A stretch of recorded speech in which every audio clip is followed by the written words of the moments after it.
దేవుని పరిశుద్ధ నామమునకు మహిమ కలుగును గాక. మరి ఈ ఉదయ కాలమున ప్రభు సన్నిధిలో చేరి ఉన్న మనందరము దేవుని యొక్క వాగ్దానాన్ని వినడానికి దేవుని సన్నిధికి వచ్చి ఉన్నాం. ఈ దిన వాగ్దానము యెషయా గ్రంథము 45:14 వచనంలో, నిశ్చయముగా నీ మధ్య దేవుడున్నాడని మరి ఏ దేవుడునూ లేడు. దేవుని నామానికి మహిమ కలుగును గాక.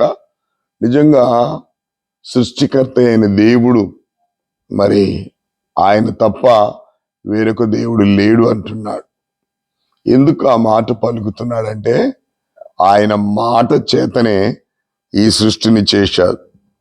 మొదటి దినము, రెండవ దినము, మూడవ దినము, నాలుగో దినము, ఐదో దినము, అన్నీ కూడా 5 దినాలు నోటి వాక్కు ద్వారా సృష్టిని కలగజేసి 6వ దినం మాత్రం ప్రత్యేకంగా నేల నుండి మట్టిని తీసి నరుణ్ణి నిర్మించినట్లుగా చూస్తున్నాం.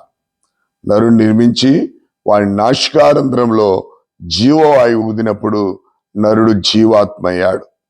అందుకే నేను తప్ప వేరొక దేవుడు లేడని చెప్పడానికి మరి ఎటువంటి సందేహము లేదు. ఎందుకంటే ఆయన చీకటిని రాత్రిని కలుగజేసిన వాడు.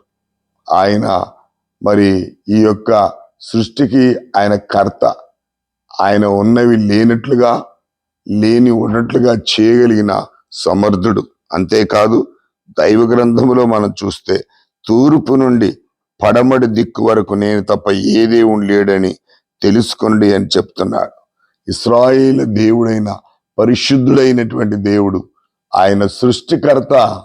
ఆయన వెలుగును మరి అంధకారమును సమస్తము చేసినవాడు ఆయనే. ఆయనకు సాటి అయిన వారు ఎవరు కూడా లేడు. ఆయన మహోన్నతుడు, ఆయన మహాగణుడు, ఆయన నిన్న నేడు నిరంతరము ఏకరీతిగా ఉన్నటువంటి దేవుడు.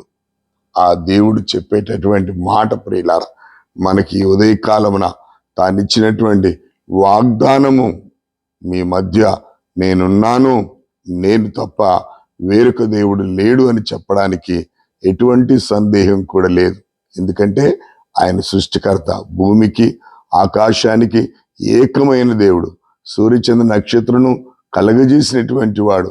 ఈ సృష్టి నిజంగా యావత్తు ఆయన మాట ద్వారా కలుగచేసి మానవుని ప్రత్యేకంగా తయారు చేసినటువంటి వాడు. ఆయన మానవుల్ని ఏర్పరచుకున్నాడు.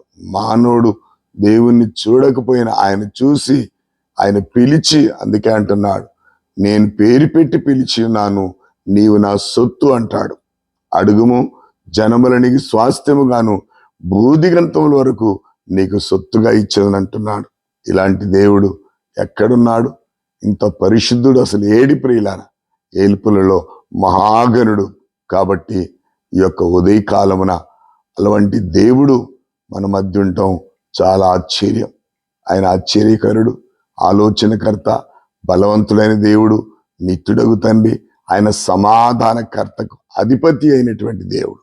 కాబట్టి అలాంటి దేవుణ్ణి మనం కలిగి ఉంటాం.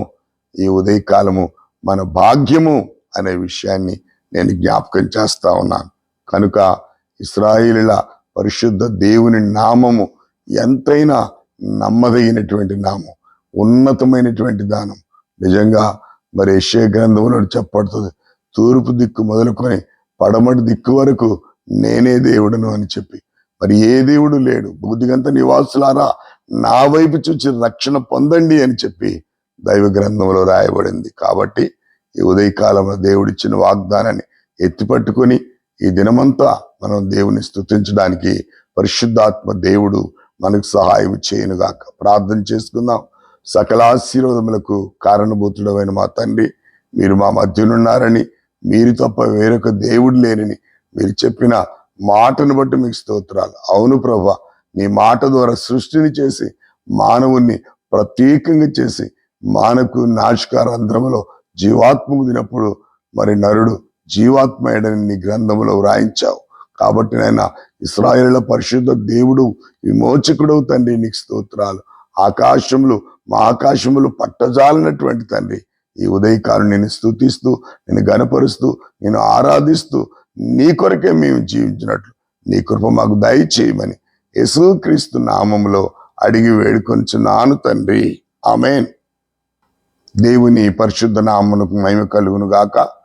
ఈ ఉదయకాలం మీరు విన్నటువంటి దేవుని యొక్క వాగ్దానం ఇతరులకు కూడా షేర్ చేసి మీరు దీవించబడుతూ ఇతరుల దీవెన కారకులు కావాలని మనవి చేస్తున్నాను. God bless you all.